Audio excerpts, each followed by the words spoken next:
வாழ்க வளமுடன். நான் உங்கள் தோழி லலிதா. இன்னைக்கு என்ன புத்தக சுருக்கம் அப்படின்னாக்கா, மாஸ்டர் யுவர் எமோஷன்ஸ், ஆசிரியர் திபாட் மியூரிஸ். அதாவது நம்ம வாழ்க்கையிலேயே ரொம்ப ட்ரிக்கியான பார்ட் என்னன்னு தெரியுமா? நம்மளோட உண்மையான எமோஷன்ஸை வெளிப்படுத்த முடியாம சூழ்நிலைக்கேற்ற மாதிரி முகமூடியை போட்டுக்கிட்டு அந்த நிமிஷத்தை கடந்து போகிறது தான். ஏன், நம்மள நிறைய பேர் ஃபேஸ் பண்ணுற பிரச்சனையுமே இந்த உணர்வு ரீதியானதாக தான் இருக்கும். கூடவே அது நம்ம வாழ்க்கையோட எல்லா பகுதிகளையும் பாதித்து நாம் எதிர்பார்க்கிற மாதிரியான ஒரு ஐடியல் லைஃபை நம்மக்கிட்ட இருந்து தட்டி பறிச்சிடும். அதனால தான் திபாட் மியூரிஸ் எழுதிய மாஸ்டர் யுவர் எமோஷன்ஸ் புக் மூலமாக அதை படித்து அதை எப்படி எந்த இடத்துல பயன்படுத்துறதுன்னு நாம் இன்னைக்கு தெரிஞ்சுக்க போகிறோம். இந்த புத்தகம் படிக்கிறது மூலமாக 4 முக்கியமான விஷயங்களை உங்கள் கூட கொண்டு போக போகிறீங்க. அதில் number 1, understand what emotions are and how they impact your life. உண்மையிலேயே இந்த உணர்வுகள்னா என்ன, அது எப்படி நம்ம வாழ்க்கையை பாதிக்குது. Number 2, identify negative emotions but control your life and learn to overcome that. நம்ம வாழ்க்கையை கண்ட்ரோல் பண்ணிக்கிட்டு இருக்கிற அந்த நெகட்டிவ் எமோஷன்ஸை எப்படி கண்டுபிடிக்கிறது, அதுலேருந்து எப்படி நம்மளை காப்பாற்றிக்கிறது. Number 3, change your story to take better control over your life and create more compelling future. நம்ம லைஃப் ஸ்டோரியோட கிரியேட்டராக நம்மளே மாறி நம்ம ஃபியூச்சரை எப்படி கிரியேட் பண்ணுறது. Number 4, reprogram your mind to experience more positive emotions. நம்ம எண்ணங்களை சரியாக வழி நடத்துறது மூலமாக எப்படி பாசிட்டிவான எமோஷன்ஸை நம்ம வாழ்க்கையில் நடைமுறைக்கு கொண்டு வர்றது அப்படிங்கிறத தான் பார்க்க போகிறோம். What are emotions and how they impact your life. எமோஷன்ஸ்னு வரும்போது சந்தோஷம், ஆச்சரியம், வியப்பு, பெருமிதம் மாதிரி பாசிட்டிவான எமோஷன்ஸ் இருக்க மாதிரியே கோபம், அழுகை, பொறாமை, பயம், சோகம்னு இந்த மாதிரியான நெகட்டிவ் எமோஷன்ஸும் நம்மக்கிட்ட இருக்கத்தான் செய்யுது. இதையெல்லாம் மாறி மாறி வெளிக்காட்டுறது தான் மனித இயல்புன்னு சொல்லலாம். ஆனால் அப்படி இருக்கும்போது இந்த நெகட்டிவான எமோஷன்ஸ் தர்ற தாக்கம் மட்டும் ஏன் நம்மக்கிட்ட அதிகமாக இருக்குது? மக்கள் ஏன் அதுக்கு அதிக முக்கியத்துவம் தராங்க அப்படிங்கிற கேள்வி நமக்கு வரலாம்.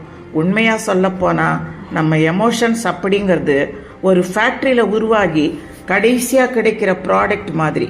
அதை உருவாக்க போடுற ரா மெட்டீரியல்ஸ் தான் நம்மளோட தாட்ஸும் பிஹேவியர்ஸும், அதாவது நம்மளோட எண்ணங்களும் செயல்களும். ஒரு இடத்துல நாம் எப்படி ரியாக்ட் பண்ண போகிறோங்கிறத முடிவு பண்ணுறதே நம்மளோட அந்த சூழ்நிலைக்கான புரிதல் தான். நெகட்டிவான விஷயங்களிலேயே நாம் அதிக கவனம் செலுத்துறதால நம்மளோட எண்ணங்களும் அதிலேயே மூழ்கி போயிடுது. இதில் எமோஷன்ஸும் விதிவிலக்கல்ல. சமீபத்தில் பிரபலமான நிறைய பேர் டிவோர்ஸ் வாங்குற விஷயத்த கேள்விப்படுறோம். அதை கேட்ட உடனே திருமண வாழ்க்கை பெருசாக நிலைச்சிருக்காது அப்படிங்கிற உணர்வு நமக்குள்ள உருவாகுது. இந்த மாதிரி விஷயங்களை அடிக்கடி நம்ம வாழ்க்கையில் கேட்டு கேட்டு நமக்குள்ள உருவான நெகட்டிவ் எண்ணங்களால் திருமணம் அப்படிங்கிற வார்த்தையை கேட்டாலே நெகட்டிவான உணர்வுகள் வருவதற்கு வாய்ப்புகள் இருக்குது. இந்த மாதிரி விஷயத்தில் பார்த்தீங்கன்னா யாரோ ஒருவரோட செயல், அதாவது பிஹேவியர், உங்கள் எண்ணத்தை பாதித்து, அதாவது உங்கள் தாட்ஸை பாதித்து உங்கள் எமோஷன்ஸை கடைசியில் அஃபெக்ட் பண்ணுது. இது எல்லாமே நெகட்டிவாக இருக்கிறதுக்கான காரணம் நாம தான் கூட சொல்லலாம். அதாவது டிவோர்ஸ் வாங்கின மக்கள் வாழ்க்கையில் மட்டுமே கவனம் செலுத்தினதால நம்மளை சுற்றி இருக்கிற ஹாப்பி மேரேஜஸை பார்க்க மறந்துடுறோம். இப்படி ஒரு உண்மை இருக்கிறத மறந்து கண்ணுக்கு முன்னாடி இருக்கிற நல்ல விஷயத்தை இக்னோர் பண்ணிட்டு நெகட்டிவாக இருக்கிற விஷயங்களுக்கு மட்டும்தான் முக்கியத்துவம் தரோம். அதோட வெளிப்பாடு தான் நமக்குள்ள நெகட்டிவ் எமோஷன்ஸ் அதிகமாக இருக்கிறதுக்கு காரணமாக இருக்குது. இது எல்லாத்துக்குமே அடிப்படையாக இருக்கிறது ஈகோன்னு கூட சொல்லலாம். அவங்களுக்கு ஈகோ ரொம்ப அதிகம். இந்த விஷயத்தில் நீ ரொம்ப ஈகோ பார்க்குற அப்படியெல்லாம் சொல்லி கேள்விப்பட்டிருப்போம். ஆனால் உண்மையிலேயே இந்த ஈகோன்னா என்ன, சொல்லப்போனால் இந்த ஈகோங்கிறது ஒரு நெகட்டிவான வார்த்தையே கிடையாது. நீங்கள் உங்களை எப்படி பார்க்குறீங்க, எவ்வளோ முக்கியத்துவம் தரீங்க அப்படிங்கிற சென்ஸை தான் ஈகோ அப்படின்னு சொல்லுவாங்க. இந்த மாதிரி நீங்கள் யார் அப்படிங்கிற புரிதல் தான் ஒரு இடத்துல நீங்கள் எந்த மாதிரியான எமோஷன்ஸை வெளிப்படுத்தணும் அப்படிங்கிறத முடிவு பண்ணுது. அந்த புரிதல் பாசிட்டிவாக இருந்துச்சுன்னா நீங்கள் வெளிப்படுத்துகிற எமோஷன்ஸும் பாசிட்டிவாக இருக்கும். Next number 5, how to change your emotions. இந்த புத்தகத்தில் எமோஷன்ஸ் எப்படி உருவாகுங்கிறத ஒரு ஃபார்முலாவாக அழகாக சொல்லியிருக்காங்க. ஃபார்முலா என்ன சொல்கிறாங்க? Interpretation and identification and repetition equal to strong emotions. அதாவது நம்ம புரிதல், கண்டுபிடிக்கிற எண்ணங்கள் இதெல்லாம் சேர்ந்து ரிப்பீட் ஆகும்போது ஸ்ட்ராங்கான எமோஷன் உருவாகுது.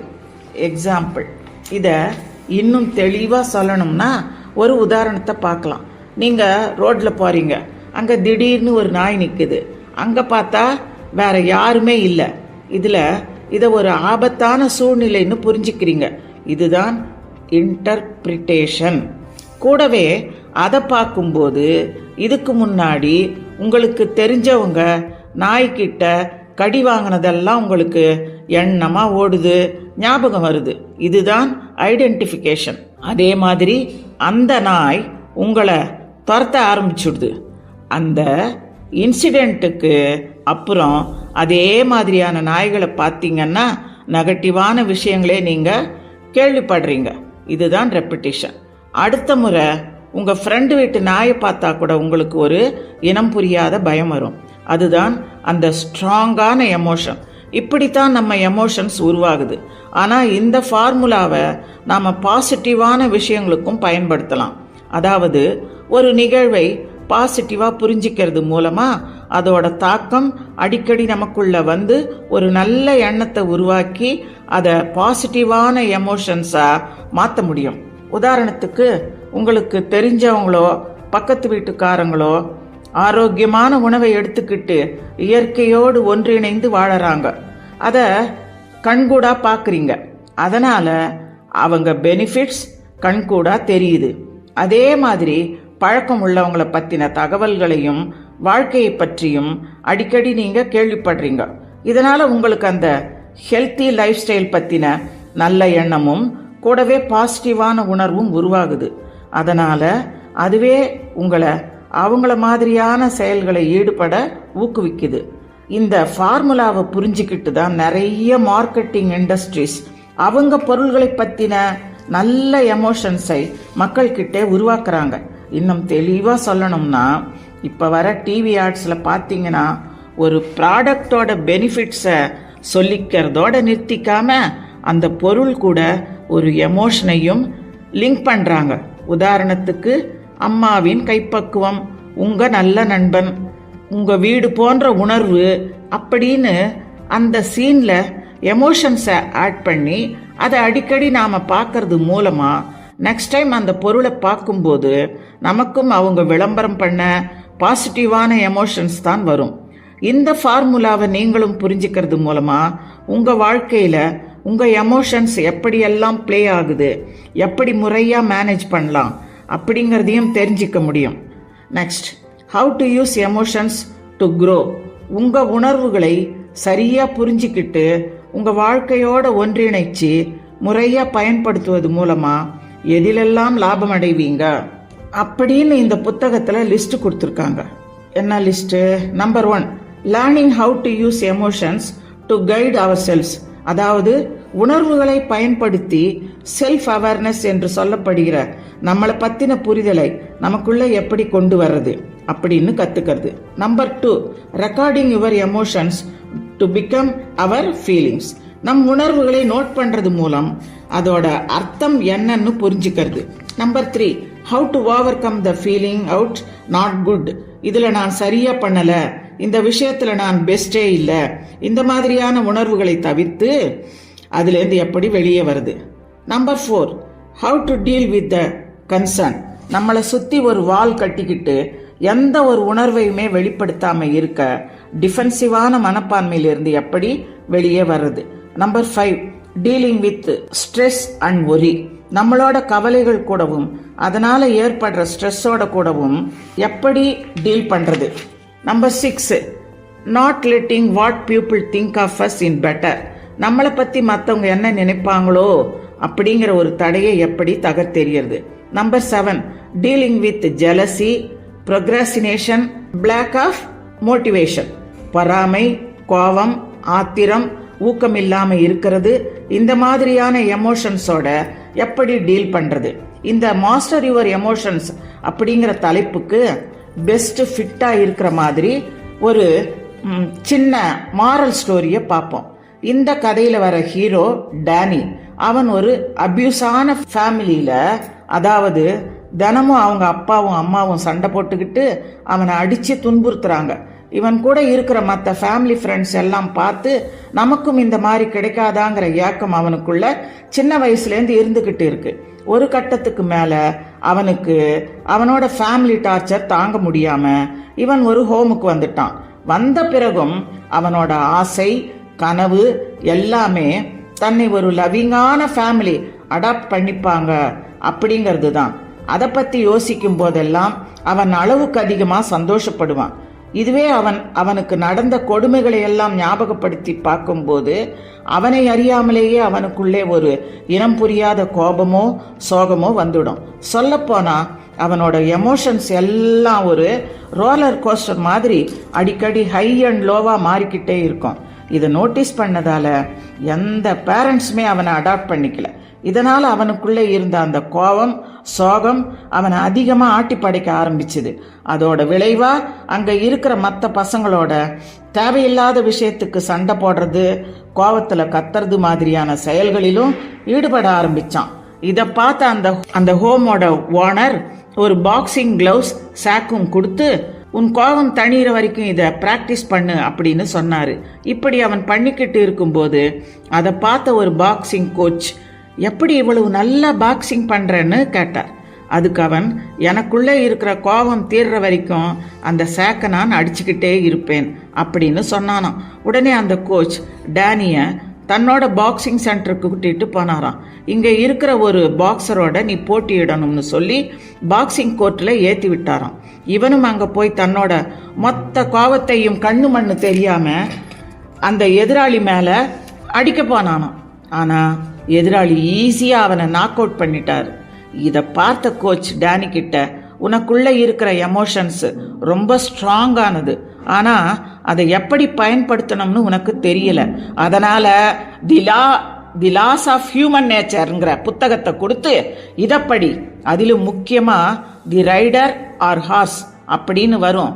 அதை படிச்சுட்டு நீ ரைடரா இல்ல ஹார்ஸா அப்படின்னு எங்கிட்ட வந்து நீ சொல்லு அப்படின்னாராம்.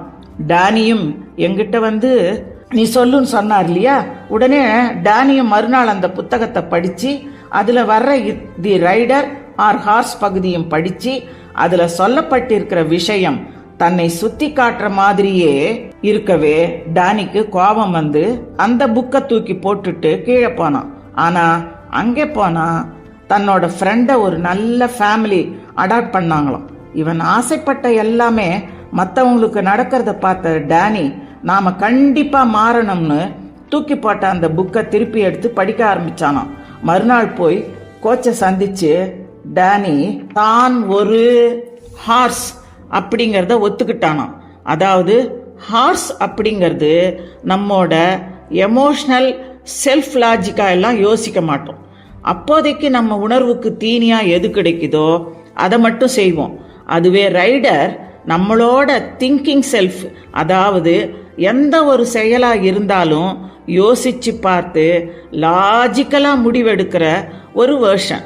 நான் ஹார்ஸ்னு சொன்ன பிறகு டேனிய ரைடரா மாத்துறதுக்கு அந்த கோச் நிறைய மெடிடேஷன், யோகா போன்ற ட்ரைனிங்கை கொடுத்து முன்ன மாதிரியே அதே பாக்ஸிங் கோர்ட்ல போய் நிறுத்தினாராம். ஆனா இந்த வாட்டி டேனி தன்னோட கோவத்தை சரியா பயன்படுத்தி அதுல ஜெயிச்சுட்டானாம். அது மட்டும் இல்லாம டேனி ரியலைஸ் பண்ணது என்னன்னா, தனக்குள்ள நெகட்டிவான எமோஷன்ஸ் இருந்தது தப்பு இல்ல, ஆனா அதை எப்படி பயன்படுத்துறதுன்னு தெரியாம இருந்தது தான் தப்புன்னு புரிஞ்சுக்கிட்டானாம். கூடவே அவன் இவ்வளவு நாளா ஆசைப்பட்ட லவ்விங்கான ஃபேமிலியும் அவனுக்கு கிடைச்சிதான். அதாவது அந்த பாக்ஸிங் கோச்சே டேனிய அடாப்ட் பண்ணிக்கிட்டாராம். இதன் மூலமா கடைசியா என்ன சொல்ல வரோம்னா, எமோஷன்ஸுங்கிறது ஒரு ட்ரிக்கியான விஷயம்தான். ஆனா அதை கையாள்வதற்கான ட்ரிக் உங்களுக்கு தெரிஞ்சிருச்சுன்னா நீங்க தான் அதோட மாஸ்டர். உங்களுக்கு இந்த வீடியோ யூஸ்ஃபுல்லா இருந்துச்சுன்னா மறக்காம ஒரு லைக் பண்ணிட்டு உங்க ஃப்ரெண்ட்ஸ் அண்ட் ஃபேமிலிக்கு ஷேர் பண்ணுங்க. நம்ம சேனலை சப்ஸ்கிரைப் பண்ணிட்டு பெல் ஐக்கானை பிரஸ் பண்ணுங்க. நான் உங்களை அடுத்த வீடியோவில் சந்திக்கிறேன். நன்றி, வணக்கம்.